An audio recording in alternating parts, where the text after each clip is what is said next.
Je tu nový týždeň a vy počúvate Náskok. Marketingový podcast, kde si zhrnieme to najpodstatnejšie z kampaní, nástrojov, AI trendov a dátového sveta. Buď v obraze a získaj potrebný náskok.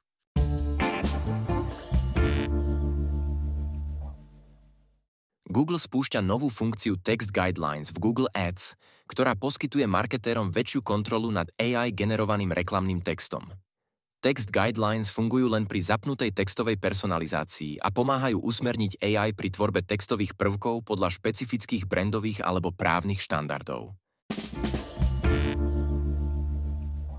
Google zavádza novú politiku pre zrušené Google Ads účty. Po 6 mesiacoch od zrušenia budú natrvalo vymazané, čím končí s neobmedzeným ukladaním účtov. Predtým mohli inzerenti kedykoľvek reaktivovať zrušené účty a zachovať všetky dáta. Google pošle 30-dňové varovanie pred vymazaním a po vymazaní sa stratia všetky kampane, reporty a nastavenia navždy. Reaktivácia účtu počas 6 mesiacov zabráni vymazaniu. Google oficiálne ukončil Privacy Sandbox, svoju iniciatívu na nahradenie cookies tretích strán technológiami šetriacimi súkromie. Rozhodnutie prichádza rok potom, ako Google opustil plány na postupné vyradenie cookies tretích strán. Google Ads testuje automatické nastavovanie New Customer Value v kampaniách na získavanie nových zákazníkov bez súhlasu inzerentov. Google podľa skúseností niektorých marketérov automaticky priradil hodnotu zákazníkom bez možnosti jej odstránenia. Problém spočíva v tom, že Google nepozná skutočnú hodnotu zákazníka, čo skresľuje reporty príjmov a metriky efektívnosti kampaní. Ginny Marvin z Google Ads potvrdila, že ide o experiment zameraný na zlepšenie pomerov nových zákazníkov. Google plánuje zaviesť nový Customer Reporting pre všetky nákupné kampane v nasledujúcich mesiacoch.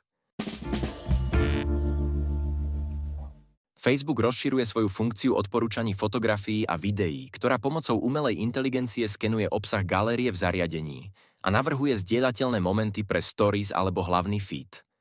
Funkcia má pomôcť používateľom nájsť skryté poklady medzi ich fotografiami a automaticky ich upraviť.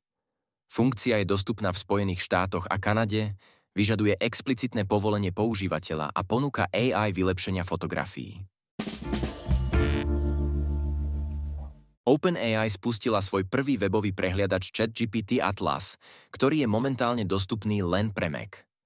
Prehliadač kombinuje štandardné prehliadanie webu s integrovaným ChatGPT v bočnom paneli, ktorý pomáha pri prepisovaní obsahu, personalizácii, pamäti a dokončovaní úloh.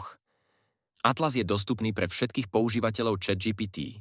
Verzie pre Windows, iOS a Android prídu čoskoro. Štúdia Európskej vysielacej únie a BBC analyzovala viac ako 2700 odpovedí AI asistentov ako ChatGPT, Copilot, Gemini a Perplexity na spravodajské otázky v 14 jazykoch.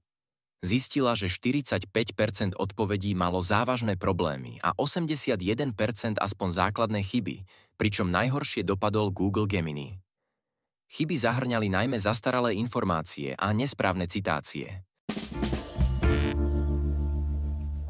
Google spustil novú vzdelávaciu platformu Google Skills, ponúkajúcu 3000 kurzov zameraných na technológie a umelú inteligenciu. Platforma integruje obsah z Google Cloud, Google DeepMind a ďalších Google služieb do jedného vzdelávacieho centra. Niektoré kurzy sú bezplatné, ale prístup ku všetkému obsahu vyžaduje Google Cloud predplatné. Instagram oficiálne spúšťa novú funkciu kreslenia v súkromných správach, ktorá bola predtým testovaná len u vybraných používateľov. Táto funkcia prichádza v čase, keď používanie správ na Instagrame rastie viac ako zdieľanie príspevkov do hlavného feedu.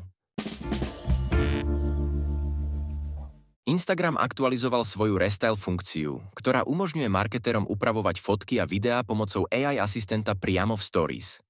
Nástroj funguje ako inteligentný editor. Môžete odstrániť nežiaduce elementy, pridať nové prvky alebo zmeniť štýl obsahu pomocou promptov. Na rozdiel od generovania celého AI obsahu, Restyle slúži ako doplnok k vlastnému obsahu. To je na dnes všetko. S ďalšou várkou online noviniek sme tu pre vás opäť o týždeň.